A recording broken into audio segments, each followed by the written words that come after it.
मित्रांनो, तुमचं पुन्हा एकदा सुमिरित मराठी ह्या यूट्यूब चॅनेलवर स्वागत आहे. आजची कथा सुरू करण्यापूर्वी जर कोणी ह्या चॅनेलवर पहिल्यांदाच आले असाल आणि अजूनही सबस्क्राईब केले नसेल तर नक्की सबस्क्राईब करा. धन्यवाद.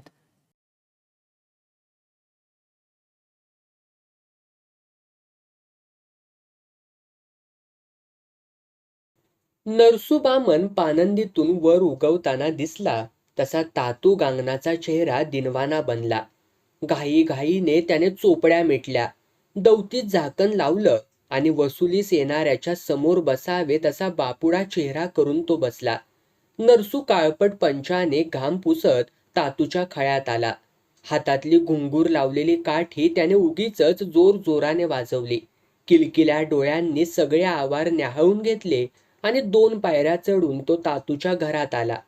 तातूच्या चेहऱ्यावरच्या आठ्या अधिकच गडद झाल्या.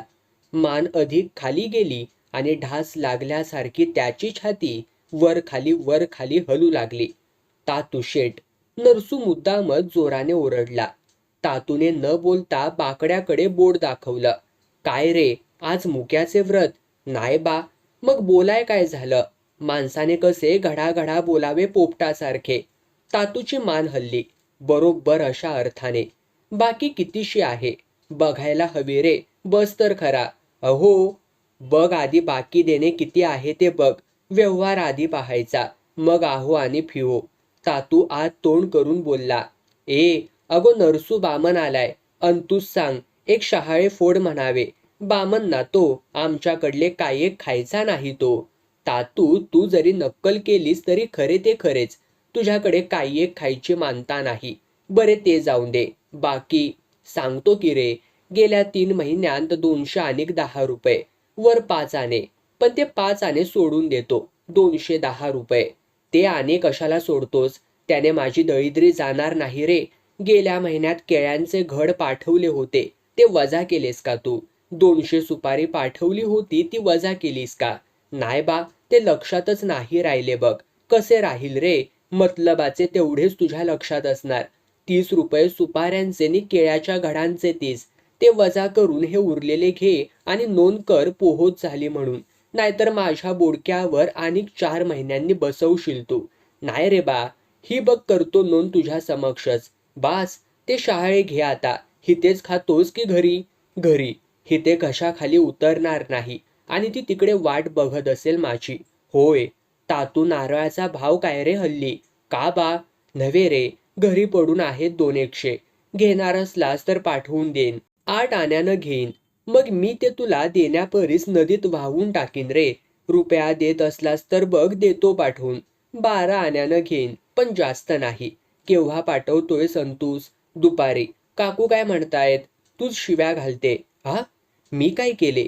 गेल्या महिन्यात गोडे तेल पाठवले नाहीस ते. मग तिळाच्या तेलावर सगळे भागवावे लागले. त्याला तिचा त्रास होतोय. म्हणजे तसला तसला त्रास की काय? अगो इकडे ये. या नरसूच्या बायकोस म्हणे त्रास होतोय. संध्याकाळी जाऊ नये. आणि तातूने वाक्य अर्धवट सोडले. नरसूची मान खाली गेली होती. तातू उठला. जवळ जाऊन नरसूची मान वर केली. नरसूचे डोळे पाण्यानं भरले होते.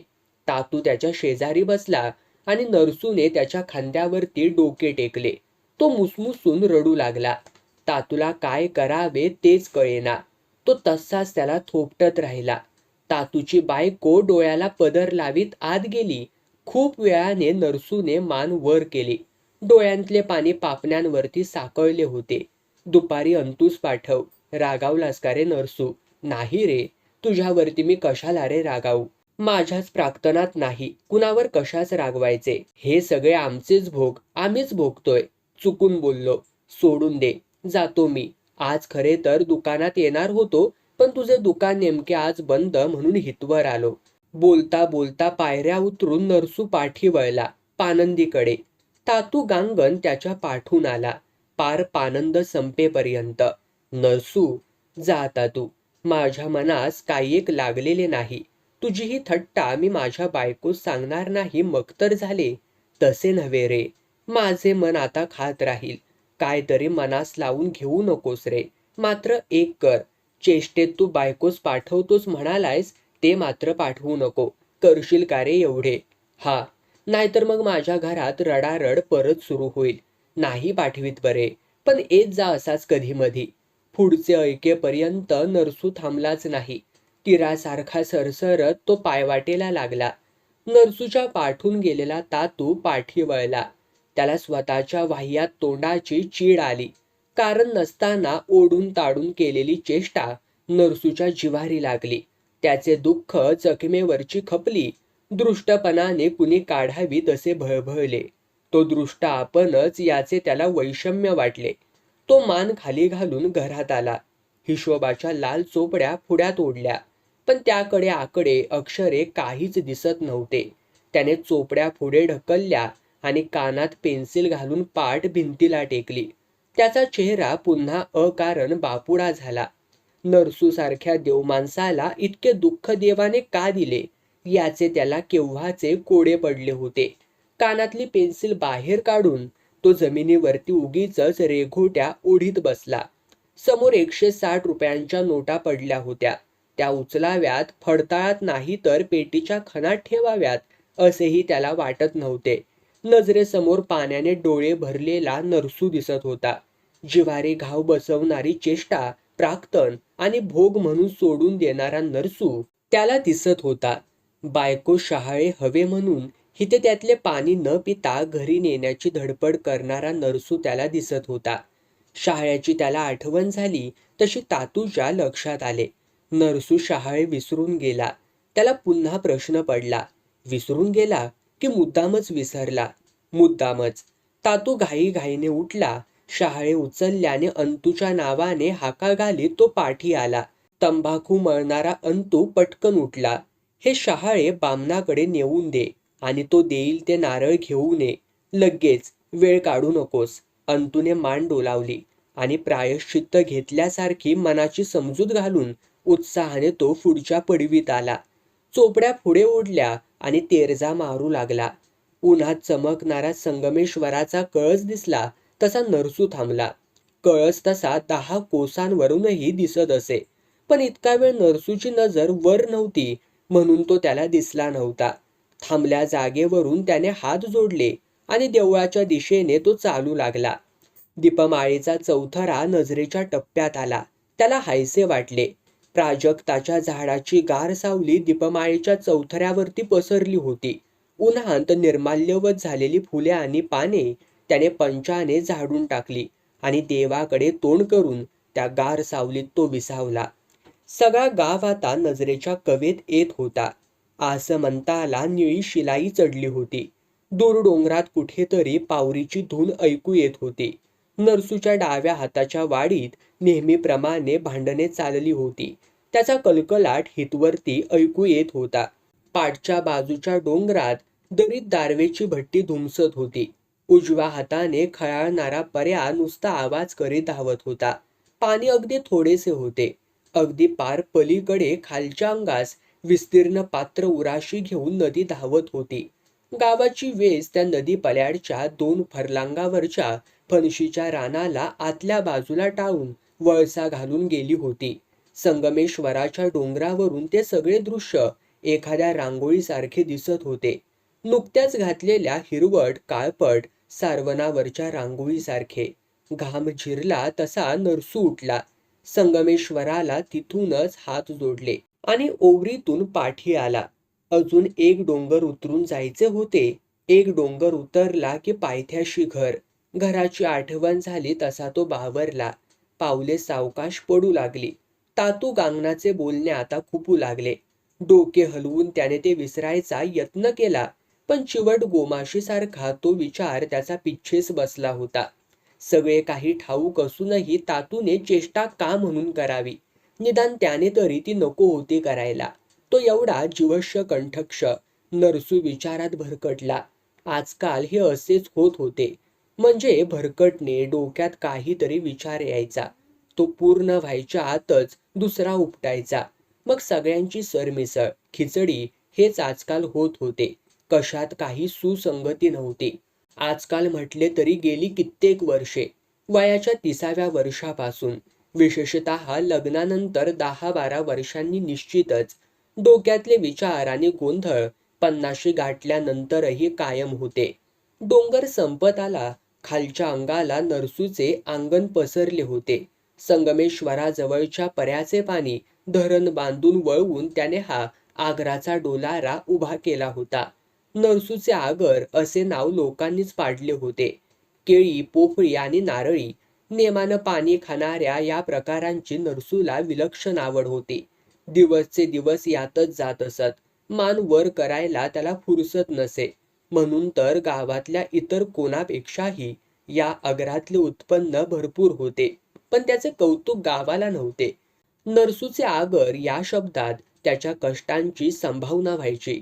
बाकी काही नाही, पण नरसूचे आगर मात्र नेमाने फुलते आणि फळते. या शब्दात गावकरी काजऱ्याच्या कवंडलातला कडसरपणा व्यक्त करायचे. नरसूच्या नकळत तुच्छतेने काहीशा असूयेने. नरसू आगरातून खाली उतरला. खळ्यात आला. पिकत चाललेल्या केसांची शांतू उडीद वाळत घालत होती. नरसू आल्याची खबरबात तिच्या ध्यानीमनीही नव्हती. नरसू आवळीच्या सावलीत ठेवलेल्या बाजेवरती टेकला व बाज कुरकुरली. शांतूचे तिकडे लक्ष गेले. पदराच्या शेवाने तिने तोंडावरचा घाम पुसला. काय म्हणत होता तातू शेठ? काही एक नाही. बाकी राहिली होती थोडीशी आणि नारळाचे विचारून आलो. आज शहाळे नाही वाटते दिलेन? अगे शहाळ्याचे विसरलोच हो मी. दिले होते पण. शांतू हसली. आला असाल त्याच्यावरती चिडून. चिडून? हो हो. म्हणजे काय की केळ्यांचे नि पोफळ्यांचे पैसे वळते न करता बाकी सांगितली. मगच चिडलो. पण केले ना कमी. हा त्यात काय, थोडे पाणी हवे होते. अग्गो बाई, विसरलेच हो मी. ती लगालगा आत गेली. गुळाचा खडाने पाणी घेऊन ती बाहेर आली. हे कुणास? म्हणजे? अहो तुम्ही आत्ताच मागितले ना पाणी. मी? असेल असेल. दे. शांतू कमरेवर हात ठेवून नवऱ्याकडे बघतच राहिली. तातू शेठबरोबर बरीच बाचाबाची झाली की काय हो तुमची? नाही बा, नाही. मज आपले वाटले. ती तांब्या घेऊन आत गेली. नरसूने कपाळावरची काळी टोपी हातात घेतली आणि पंचाने घाम पुसला. डोक्याखाली हात घेऊन तो बाजेवरती आडवा झाला. आभाळात सूर्य एव्हाना बराच वर येऊ लागला होता. सावलीत सुद्धा उन्हाच्या झळा जाणवू लागल्या होत्या. नरसू थकल्यागत आडवा झाला होता. तातूशेठकडे जायचे म्हणजे एखादे गावंदे झाल्यागत वाटायचे त्याला. कायच्या काय लांब. तेवढ्या अवधीत एखाद्या गावास देखील जाऊन येता येईल एवढे. आज अनेक नाही वाटते. शांतू माझघराच्या दाराशी येऊन म्हणाली. आणि आळसावलेला नरसू उठला.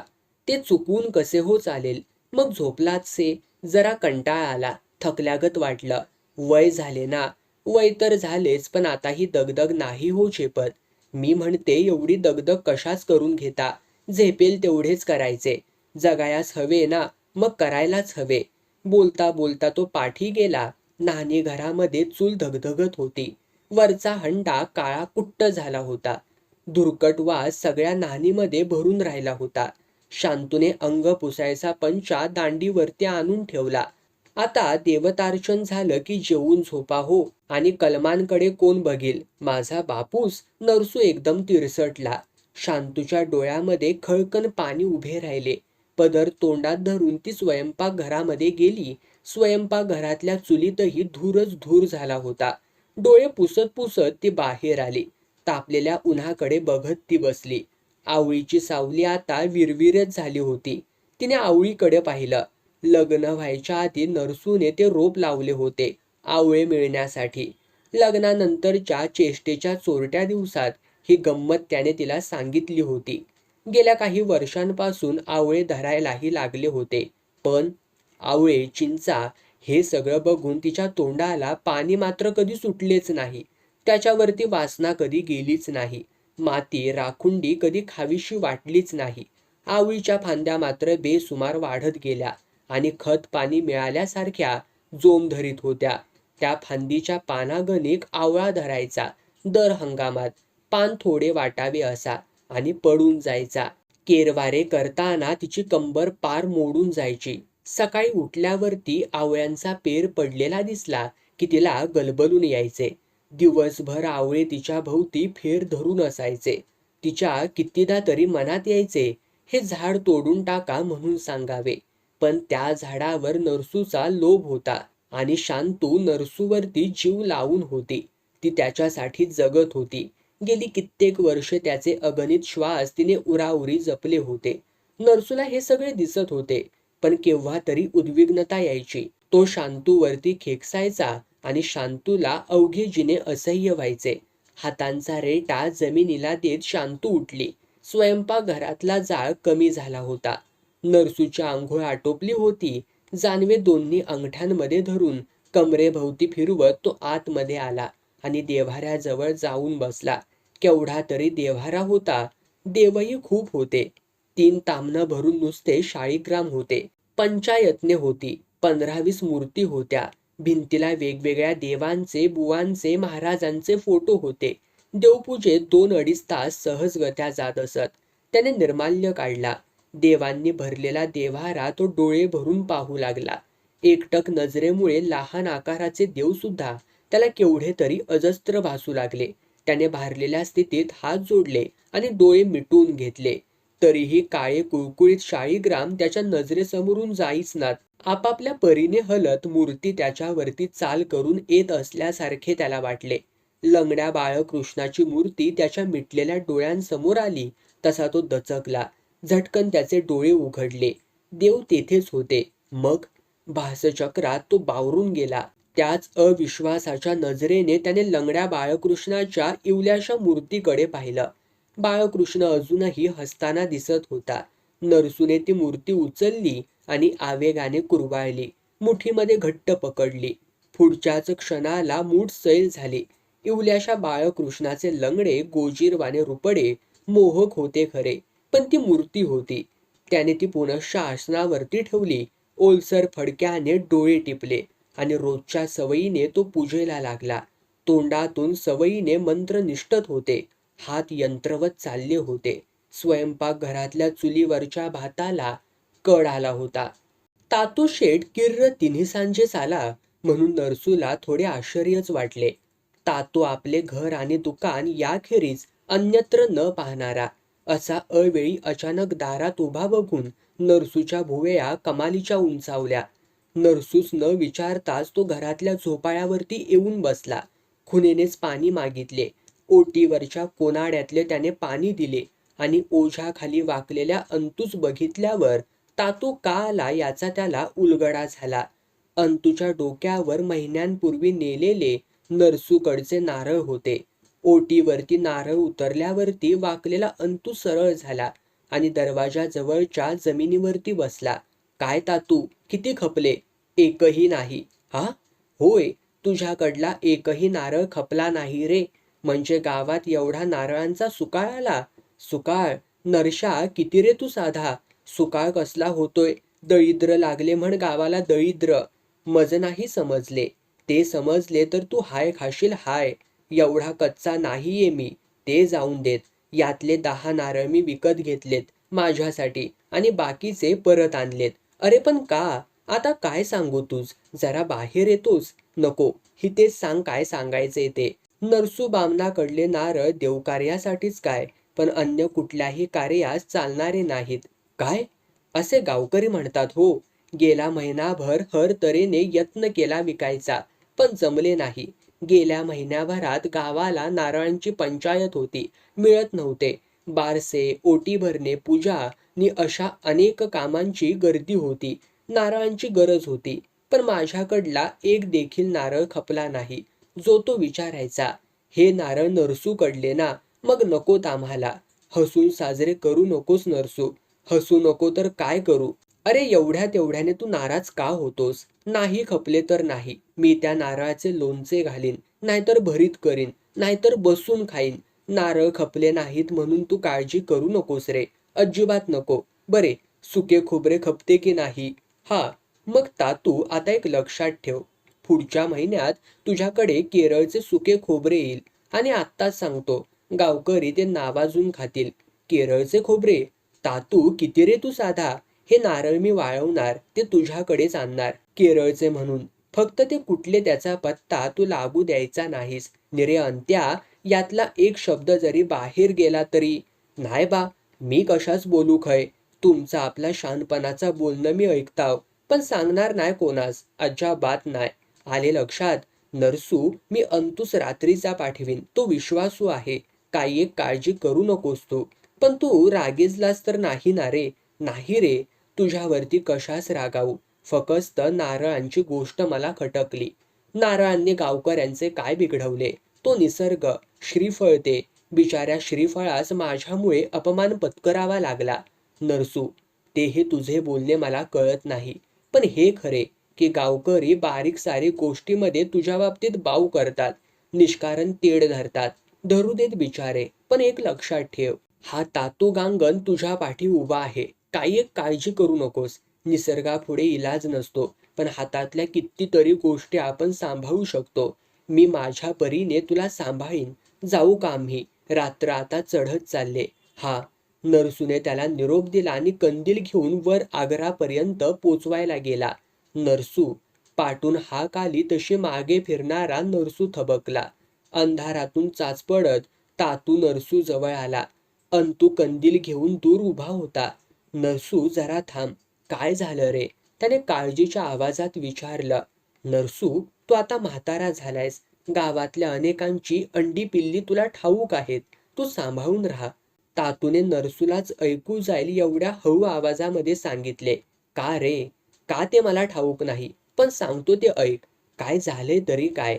कुठं कुठं कोण काय बोलतात त्यावरने अंदाज केलाय मी. माझ्या दुकानात अनेक तऱ्हेचे बोलणे होते लोकांचे. त्यासनी वाटते माझे लक्ष नाही त्यांच्या बोलण्याकडे, पण मी बराबर ध्यान ठेवून असतो.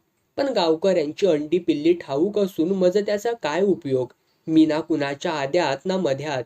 माझे कोण कशाला काही वाकडे करेल हो? उगाच आपले तुझे काहीतरीच. नरसू, थट्टेवारी मुळी नेऊच नकोस. खरेच ऐक. सांभाळून राहा बाबा. मी तुझ्यापासून दूर असतो. सावध केले नाही असे नको रे. तातू बोलत बोलत दूर गेला.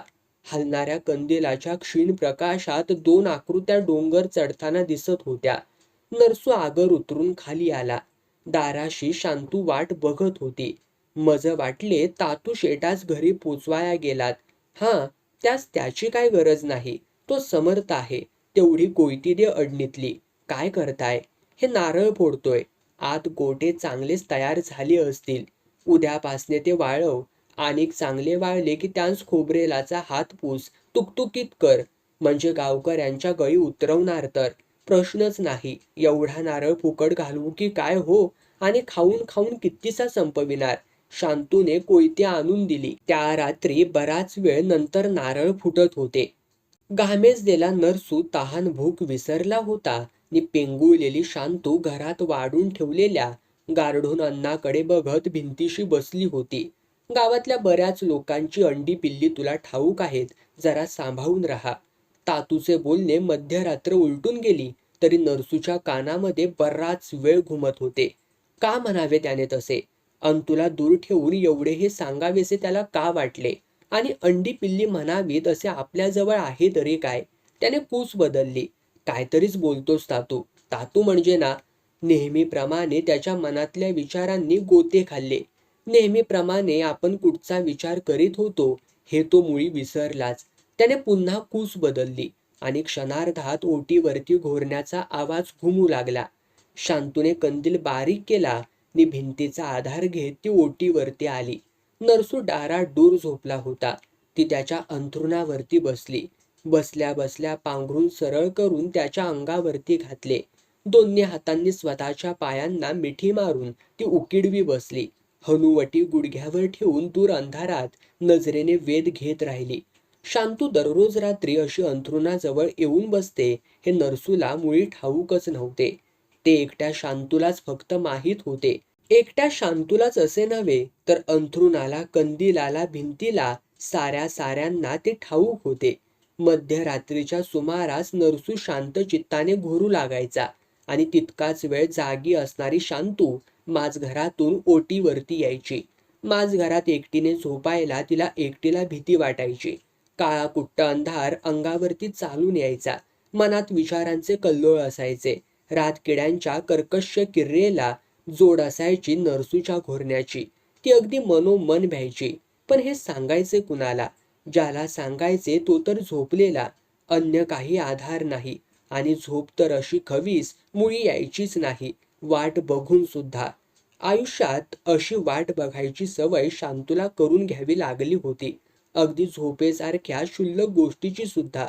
तिला खूपदा वाटायचे, नरसूला उठवावे, त्याला सांगावे, आपल्याला झोप येत नाही, जरा वेळ तरी सोबत म्हणून जागे राहा. पण हे ऐकतील का? ऐकून घेण्याने तसे वागणे त्यांच्या बाबतीत कदापिही मुळी शक्यच नाही. तसा स्वभावच नाही. तसे असते तर आज दोघांचेही आयुष्य बदलून गेले असते. त्यांच्या आयुष्यात दुःखाचा लवलेशही आढळला नसता. म्हातारपणी कसलीही यातायात करावी लागलीच नसती. पण तिने हातापायांची बोटे कडाकडा मोडली. हे पण आयुष्यात बरेच काही घडवीत गेले. यांच्या पण नि आपल्या पण. त्यांना आपल्या आयुष्याचा मार्ग सापडला, पण आपल्याला नाही. त्यांनी आपले मन आणि तन उद्योगात रमवले, गुंतवले, आणि आपण वाट बघत बसलो प्रत्येक गोष्टीची, अगदी झोपेची सुद्धा. कंदिलाची वात बारीक झाल्यासारखी वाटली, म्हणून मोड्या फिरवून तिने वात मोठी केली. पिवळसर प्रकाश जरा अधिकच ठळक झाला. ज्योतीच्या हलण्यामुळे सावल्या सुद्धा तिला हलताना भासल्या. ती नरसूच्या अधिक जवळ आली. बाहेरच्या गारव्याची शिरशिरी तिच्या अंगामध्ये भरली. तिच्या नकळत तिने नरसूच्या शेजारी अंग टाकले आणि त्याचे पांघरून आपल्या अंगावरती ओढून घेतले. मिळालेल्या जराशा उभेने तिला बरे वाटले. तेवढ्या हालचालीने नरसूला जाग आली आणि तो तटकन उठून बसला. आणि शांतूही उठली, पण ती ओशाळली, मेल्याहून मेल्यासारखी झाली. मरायला टेकलेल्या वासराने कान खाली टाकावेत तशी तिची मान खाली गेली. शांतू, हे आज काय भलतेच? शांतू उत्तर न देता स्पुंदून स्पुंदून रडू लागली. नरसू विरघळला. त्याने शांतूला जवळ घेतली. भीती वाटली. खालमानेनेच तिने होय म्हटले. मग उठवायचे नाही का? ती त्याला अधिकच चिकटली. नरसू तिच्या कुठे कुठे पिकत चाललेल्या केसांतून हात फिरवत राहिला. ती त्याच्या स्पर्शात आधार शोधित राहिली. काय झालं ग शांतू? मज भीती वाटते हो साऱ्यांची, आणि तुमची पण. माझी? का? मी काय केलं? तुम्ही काही वेळ चमत्कारिकच वागता, मग भीती वाटते. खरे काय ते सांग की. काय सांगू? तुम्हा सारे माहितीच आहे की. मज आता सहन होत नाहीत कसले विचार. आधाराशिवाय कसे जगायचे ते कळत नाही मज. रात्र रात्र जागी असते. आज नव्हे तर गेली कित्येक वर्षे. गेली कित्येक वर्षे मी तुमच्याजवळ रात्रंरात्र बसून असते, जागी, एकटी. पहाटे पहाटे डोळा गुरफटतो, मग आज जाऊन निसते. भीती वाटते हो मला. नरसूला आश्चर्य वाटले. ही गेली कित्येक वर्षे इथे बसत असे आणि आपण जागे देखील नाही. स्वतःच्या झोपेची त्याला आता शरम वाटली. थांब, रडू नकोस, भीती वाटून घेऊ नकोस. मी आहे ना ग. तुम्ही आहात हो, पण दोघांचेही हातपाय आता थकत चाललेत, म्हणूनच मला भीती वाटते. नरसूची नजर अवचितपणे अंधारात गुंतली. शांतूच्या दीर्घ सुस्काऱ्यामुळे त्याची तंद्री भंगली. मध्यरात्र होऊन गेली असेल नाही? शांतूने पडवीतल्या रेजामधून दिसणाऱ्या आकाशाकडे नजर लावीत विचारलं. हो, तो शुक्रतारा ठळक दिसतोय आता. हो. एवढे काय झाले न बोलायला? त्याच्या हुंकारांनी अस्वस्थ झालेल्या शांतूने न राहवून विचारले. काही नाही बुवा, उगीच बसलो. तरी पण. शांतू, आपण लवकर म्हातारे झालो. तिचा हात हाती घेत त्याने विचारले. म्हणजे? शांतू गोंधळली. नाही, म्हणजे 50 वर्ष झाली नाही, तोच आपण आधार शोधू लागलो. गात्रे थकत चालल्याची आपल्याला जाणीव होऊ लागली, म्हणजे म्हातारपणच नाही का? अग्गो बाई, 50 वर्षे म्हणजे तरुणपणाची खून आहे की काय हो? नि तुमचे हे पिकलेले केस, सुरकुत्या पडलेला हा देह, हे सगळे म्हणजे? मज आपले वाटते आपण लवकर म्हातारे झालोत. कुठचा विषय कुठेतरीच नेताय हो. मी घाबरते ती उतारवयात आधार नाही म्हणून. शांतू, स्पष्ट बोलायचे म्हणजे कसला आधार हवाय ग तुला? माझ्या खंबीर मनाचा आधार तुला पुरेसा वाटत नाही? त्याच्या या हल्ल्याने ती अवाक झाली. मन खंबीर असले तरी शरीराची साथ लागते म्हणते मी, नि उतारवयात तेच मोठे महाकठीण असते. ती तोंडातल्या तोंडात पुटपुटत उठली. कंदील घेऊन माझघरात आली. नरसू तिच्या बोलण्याचा विचार करीत राहिला. तिला काय म्हणायचे होते ते त्याच्या पूर्णपणे ध्यानी आले. पण तो विषय इतक्या वर्षांमध्ये इतक्यांदा उगाळला गेला होता की ज्याचे नाव ते. दरवेळी तो विषय उकलला की जखम नव्याने भळभळायची, वाहू लागायची, नंतर कित्येक दिवस ठुसठुसत राहायची. म्हणून त्याने तो विषय मुद्दामहून भरकटत नेण्याचा प्रयत्न केला. नरसूला मन रमवायला खूप काही होते, पण घरातून खळात नि खळ्यातून घरात करणाऱ्या शांतूला तोच विषय नजरेसमोर असायचा. तिच्या ध्यानी मनी स्वप्नी तेच तेच असायचे. मध्यान्नीच्या सूर्याची किरणे उघड्या डोळ्यांनी सहन होऊ नयेत तसे तिच्या मनातले विचार तिलाच असह्य व्हायचे. नरसू ते प्रयत्नपूर्वक दूर ढकलायचा प्रयत्न करायचा. माझघरात अंथरुणावरती पडलेल्या शांतूने आसवांनी भिजलेला पदर भरून आलेल्या डोळ्यांना पुन्हा लावला. कूस बदलली, पुन्हा कूस बदलली, पुन्हा पुन्हा. तिन्ही सांजेचे नरसूसाठी असलेले तातूशेठचे बोलणे तिच्याही कानामध्ये रुंजी घालीत होते. सांभाळून राहा, सांभाळून राहा. ती ताडकन उठली आणि बाहेर ओटीवरती आली. नुकत्याच आडव्या झालेल्या नरसूचे पाय तिने धरले नि त्याला हलवले. ती ओक्साबोक्शी रडू लागली. नरसूने तिचे रडणे थांबवले, तरी देखील शरीर बराच वेळ हुंदक्यांनी गदगदत होते. तातू गांगणानं तुम्हाला सांभाळून राहायला का सांगितले? तिच्या तोंडून शब्द निसटले. तू ऐकलेस ते? होय, म्हणूनच विचारते ना. उगाच काही एक कारण नाही. त्यास तशी खोडच आहे हो जुनी. उगीच जगाच्या काळज्या करीत राहायचे. तसा तो उगीच काळजी करणाऱ्यातला नाही हो. नरसू न बोलता तिच्या पाठीवरून हात फिरवत राहिला आणि अचानक त्याचा हात तिच्या पाठीवरती थांबला. रडणारी शांतू त्याच्या तोंडाकडे बघू लागली. त्याचे डोळे अंधाराचा वेध घेत होते. तो कसला तरी कानुसा घेतल्यागत रेजातून टवकारून बघत होता. काय झाले? वाघरू आलेसे वाटते. वास येतोय आणि गोठ्यातली जनावरे पण चाळवलीत. जरा कंदील घे, बघून येतो. काही नको जायला. वाघरू म्हटले तरी असणार तो ढाण्या वाघ. बाहेर तुम्ही जाऊ नका हो. अगो पण गाई बैल तुमच्या जीवापेक्षा ती अधिक नाहीत. नरसूने शांतूच्या तोंडावर हात ठेवला. दबक्या पण दमदार पावलांचे आवाज खळ्यामध्ये उमटू लागले. गोट्यातली हालचाल वाढली. दोघेही बैल डुरकू लागले. माकडांच्या किंचाळण्याचा आवाज मंदावला आणि खालच्या अंगाला धापदिशी उडी मारल्याचा आवाज आला. नरसूने रोखून धरलेला श्वास सोडला. नक्की वाघच होता ना? तुझं कोण वाटले? कोण नाही, पण तातूशेठ म्हणाला होता. कमाल गो बायो. अगो माझ्या जीवास धोका नाही. नाही नाही, आत्ता आलेला तो वाघच होता. वाघाचा वास जनावरांस लागला की त्यांची चलबिचल वाढते आणि उग्रट वास कुणालाही येतो. घाबरायच नको. बास, जा आता, झोप जा. ती न बोलता बसून राहिली. आता भीती वाटते मग इथेच झोप. तिने हळूच उघड्या रेजांकडे पाहिलं. त्याच्या ते लक्षात आलं. कोण येतो इथे बघायला? पण तुम्ही आत झोपलात तर. चल बघू. तुझे म्हणजे एक एक आखरीतच असते बघ. ती उत्साहात उठली. त्याचे अंथरूण गोळा करून माझघरात घातले. तो आत आला. त्याने अंथरुणाकडे पाहिले आणि खो खो करून हसू लागला. तुला काय वाटले? मी तिशीचा पोरगा आहे की काय? ती झक्क पैकी लाजली. अगो या पिकल्या केसांचे तरी जरा भान ठेव गो. रात्र संपत आले म्हणते मी. त्याने कंदील विझवला. काळोख दोघांभोवती दाटला. शांतू लहान मुलासारखी त्याच्या कुशीमध्ये शिरली. त्याने तिच्या केसांतून हात फिरवला आणि तिला जवळ घेतले. आठवते का? तिने हळूच त्याच्या छातीवर हात फिरवीत विचारले. काय बुवा? जवळजवळ 10 वर्षांनी झोपतोय असे एकत्र. हो. काळ किती झपाट्याने सरतो नाही. शांतू, काय काय वेळेस वाटते तुझे ऐकतो तर आज किती काही बदलून गेले असते. मग का ऐकले नाहीत तुम्ही? कारण मग मज शांतू मिळालीच नसती. माझी राहिलीच नसती ती. ती त्याला आवेगाने बिलगली. तुम्ही खूप खूप मोठे आहात. त्याने निग्रह केला, तरीही डोळ्यांतून आसवं ठिबकलीच. खूप उशिराने झोपेने त्यांना घेरून टाकले.